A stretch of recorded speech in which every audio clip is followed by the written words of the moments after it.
మరి ఎట్లా అండి మనశ్శాంతి ఎట్లా అంటే ఒక్కటే సమాధానం. ఒక మనిషి అన్ని టెన్షన్స్ను పక్కన పెట్టి ప్రశాంతంగా ఎప్పుడు విశ్రాంతి పొందగలడు, ఆందోళనలో నుంచి ఆవేదనలోంచి ఎప్పుడు బయట పడగలడు అనే ఒక ప్రశ్నకి సమాధానం బైబిలే చెప్తుంది, దేవుడే చెప్తున్నాడు. ప్రశాంతత, అసలు ఏ చింత లేకుండా ప్రశాంతంగా ఉన్న వ్యక్తిని మీరు ఎప్పుడైనా చూసారా? నేను చూశాను, చాలాసార్లు చూశాను. ఒకరు కాదు, వందల మందిని చూశాను.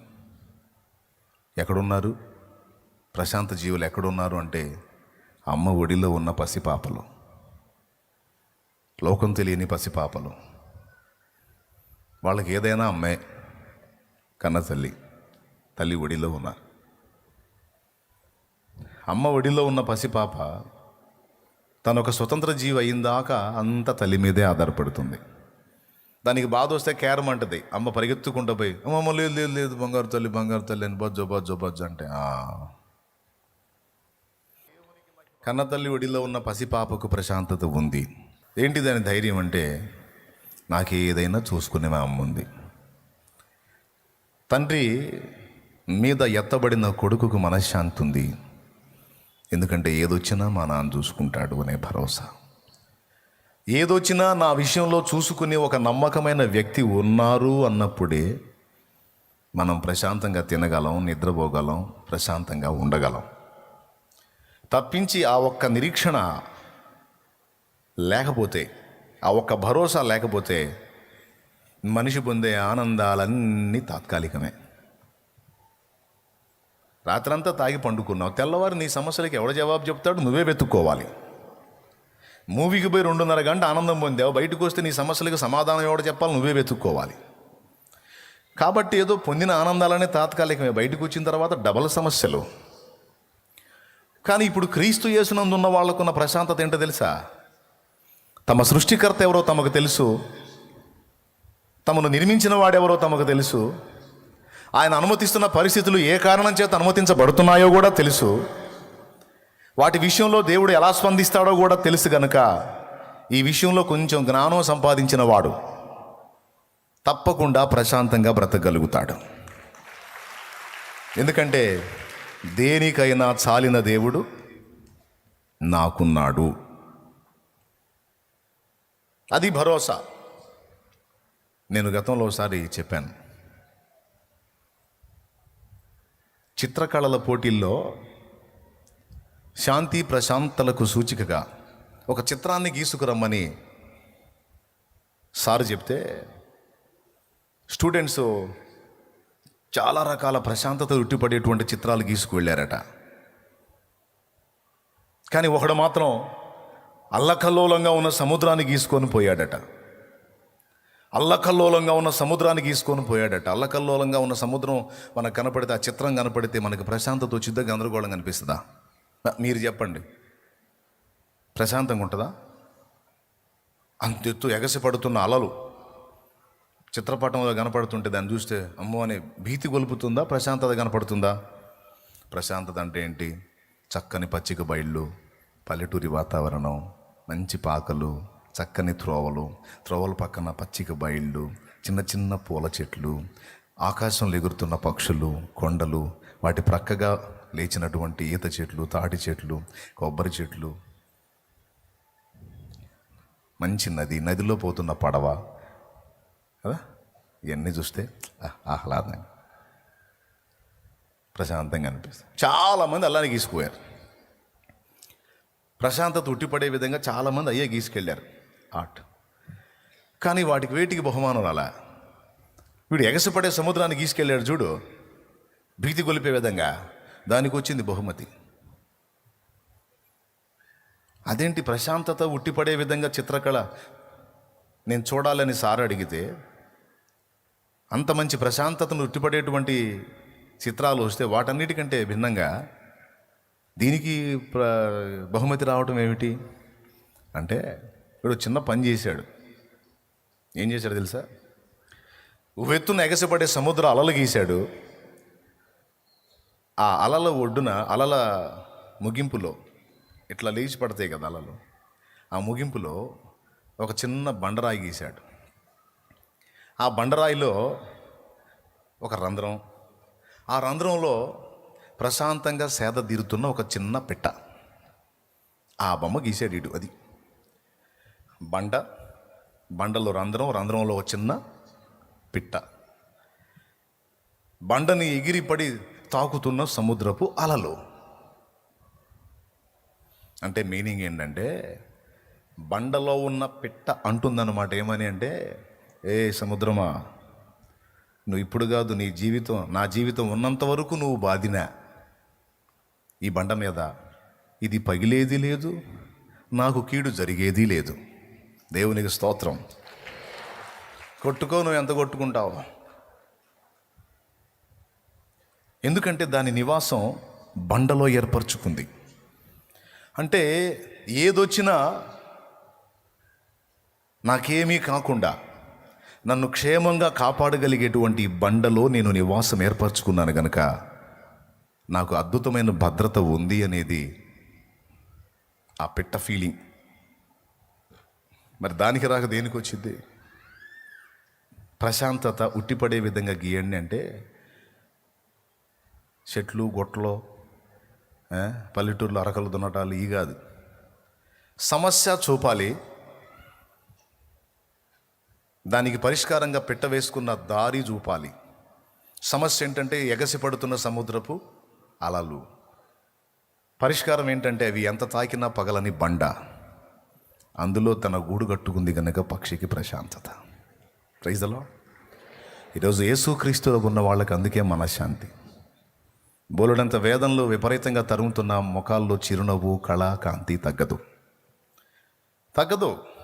సమస్యల వలయం చుట్టుముట్టినా సరే ఏదో ప్రశాంతతను అనుభవిస్తూనే ఉంటారు. కొంతమందికి అర్థం కాదు, అరే ఈ సమస్యలు నాకు వస్తే నేను ఖచ్చితంగా చచ్చేవాడిని, చచ్చేదాన్ని. ఈ మనిషి ఇన్ని సమస్యలు కలిగి ఉండి కూడా ఎలా నవ్వగలుగుతుంది, ఎలా నవ్వగలుగుతున్నాడు, ఎలా తినగలుగుతున్నాడు, ఎలా ప్రశాంతంగా ఉండగలుగుతున్నాడు అంటే తన నివాసం బండలో ఉంది. ఆ బండ క్రీస్తే. కొరింథీయులకు రాసినటువంటి మొదటి పత్రిక 10వ అధ్యాయం 5వ వచనం. ఎట్లా వస్తుంది మనశ్శాంతి మనకి? నాకేదొచ్చినా దాన్ని డీల్ చేసి నా కీడును కూడా మేలుగా మార్చేటువంటి ఒక అద్భుతమైన వ్యక్తి నాకు తోడై ఉన్నప్పుడు, నా చీకటిని వెలుగుగా మార్చేటువంటి ఒక నమ్మకమైన అద్భుతమైన సర్వశక్తి గల వ్యక్తి నాకు తోడై ఉంటే ఇంకా టెన్షన్ దేనికి?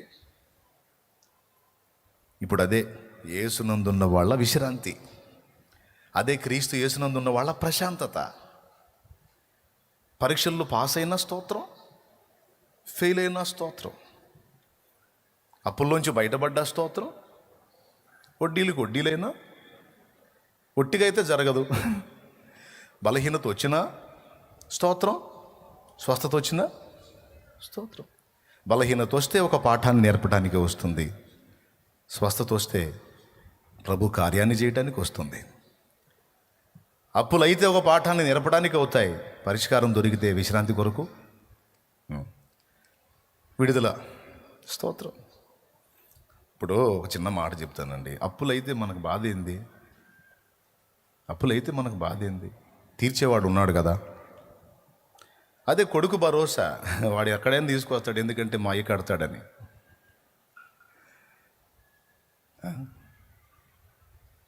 యేసు ప్రభు అన్నిటికీ చాలినవాడు.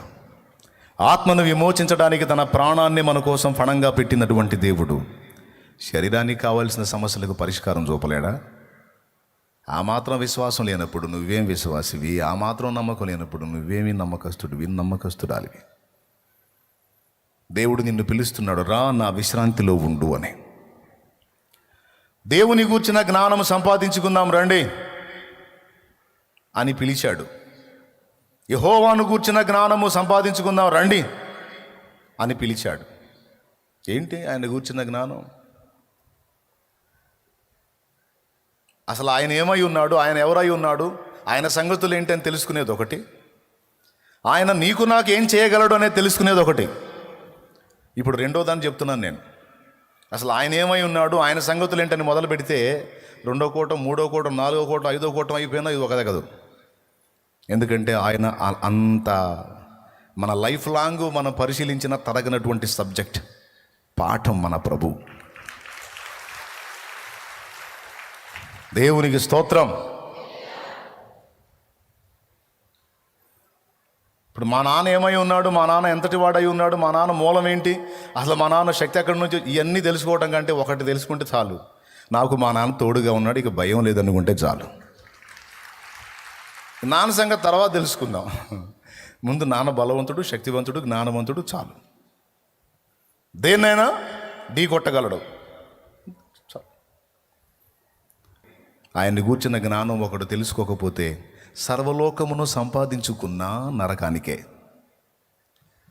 ఆయన గూర్చిన జ్ఞానం తెలుసుకున్నవాడు సమస్తము కోల్పోయినా ఇబ్బంది ఏం లేదు. ఆయన చిత్తమైతే కోల్పోయిన దానికి 10 రెట్టింపు తిరిగి నీకు ఇవ్వగలడు. అంతకంటే శ్రేష్టంగా నిత్య జీవాన్ని కూడా ఇవ్వగలడు. లోకము ఎంత సంపాదించినా అది మనకు దేవుణ్ణి తెచ్చి ఇవ్వలేదు. కానీ ఒక్క దేవుణ్ణి కానీ మనం కలిగి ఉంటే, ఆయనను కానీ మనం సంపాదించుకోగలిగితే, శక్యమైతే, ఆయన చిత్తమైతే, శక్యమైతే కదా ఆయన చిత్తమైతే, ఈ లోకం మొత్తాన్ని తెచ్చి మన కాళ్ళ కింద ఉంచగలిగే దమ్మున్నోడు దేవుడు. కాదంటారా? దేవునికి ఆ అవకాశం ఉంది. కానీ లోకం మొత్తాన్ని నువ్వు కుప్పేసినా సరే అది నీకు దేవుణ్ణి తెచ్చిలేదు. భోగాలను ఇచ్చింది కానీ దేవుణ్ణి ఇవ్వలేదు.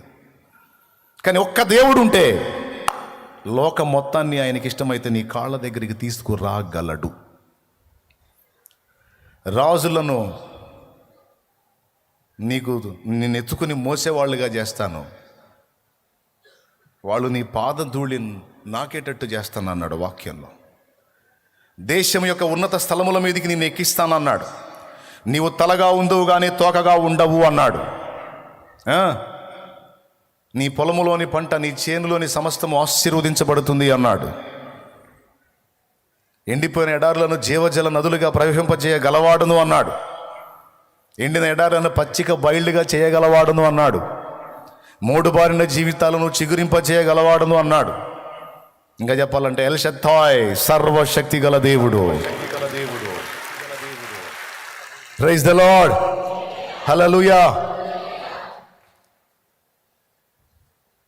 కాబట్టి యేసును గూర్చిన జ్ఞానం, దేవుని గూర్చిన జ్ఞానంలో మొట్టమొదటిది ఆయన మన ఆత్మని ఎలా విమోచించాడు అన్నది ఒకటి ఫస్ట్ చెప్పాను. రెండవది ఆయనలో ఉన్న విశ్రాంతి లోకం ఎరగదు.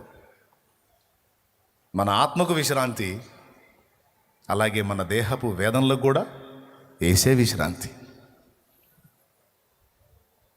అందుకే నిజంగా దేవుని తెలుసుకున్నవాడు, దేవుని కలుసుకున్నవాడు, దేవునిని నేర్చుకున్నవాడు భయంకరమైన వేదనలో కూడా ప్రశాంతతను అనుభవించగలడు. అతడే విశ్వాసి. అతని ముఖంలో చిరునవ్వు తగ్గదు, ఆమె ముఖంలో కాంతి తగ్గదు, కళ తగ్గదు. ఎందుకేంది? మా దగ్గర యేసుప్రభు నమ్ముకున్న వాళ్ళు చాలామంది ఉన్నారు, వాళ్ళ మొఖాలు ఇప్పుడు ఏడుపు కొట్టు మొఖాలే అని ఒకవేళ మీరు అంటారేమో. దానికి నా సమాధానం ఏంటంటే, దేవుణ్ణి గుర్తెరిగి కూడా ఏడుపు కొట్టు మొఖాలు వేసుకొని తిరుగుతున్నారంటే అసలు వాళ్ళు విశ్వాసులే కాదు. ఒకవేళ వాళ్ళలో దేవుని శక్తిని గూర్చిన విశ్వాసం ఉంటే ముఖం వికారం కాదు, అశాంతి లేనే లేదు. నేను నెమ్మదిగా పండుకొని నిద్రపోయేదను అన్నాడు బైబిల్లోనే.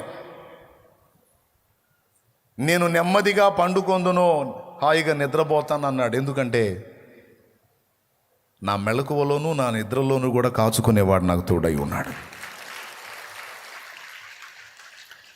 నిజంగా దేవుని యందలి విశ్వాసం నీకుంటే అశాంతి, ఆవేదనను లక్ష్య పెట్టవు, దరి రానియవు. ఎంతన్నా ఉండని వేదన, నీ ప్రశాంతతకు భంగం ఉండదు. శ్రమ వచ్చిందా, ఆయనకి తెలియకుండా రాలేదు. అనుమతించిన వాడు పరిష్కారం కూడా ఆయనే చూపుతాడనే విశ్వాసం నీకుంటే నీ ముఖంలో కళ తగ్గదు, నీకు ప్రశాంతత ఎంత మాత్రం తక్కువ కాదు. అందుకే చర్చికి వస్తా, దేవుని వాక్యాన్ని వింటా, దేవుని శక్తిని గూర్చి తెలుసుకొని కూడా కొంతమంది వేదనలో ఉన్నారంటే అది నమ్మట్లేదు ఆయన్ని వాళ్ళు. ఎక్కడైతే విశ్వాసం ఉంటుందో అక్కడ ఆందోళనకి, వేదనకి తావులేదు. ఎక్కడ ఆందోళన, గలిబిలి, గందరగోళం ఉందో అక్కడ విశ్వాసం లేదనే అర్థం. ఎక్కడ విశ్వాసం ఉంటుందో, ప్రభునందలి విశ్వాసం ఎవరిలో ఉంటుందో అక్కడ ఆందోళన, వేదనకు తావులేదు. అవి రెండు కలిసి కాపురం చేయం. అక్కడ వేదన ఆందోళనకి భయానికి తావు లేదు. ఎక్కడ ఆవేదన ఆందోళన భయం గందరగోళం ఉందో, ఏ వ్యక్తిలో ఉందో, ఆ వ్యక్తి దేవుని యందలి విశ్వాసాన్ని కలిగి లేడు అని అర్థం. అది సరిగా కలిగి లేడు అని అర్థం. ఒకవేళ దేవుని యందలి విశ్వాసం బలంగా ఉంటే ఈ ఆవేదనకు ఆందోళనకు అసలు తావే లేదు అంటుంది దేవుని వాక్కు.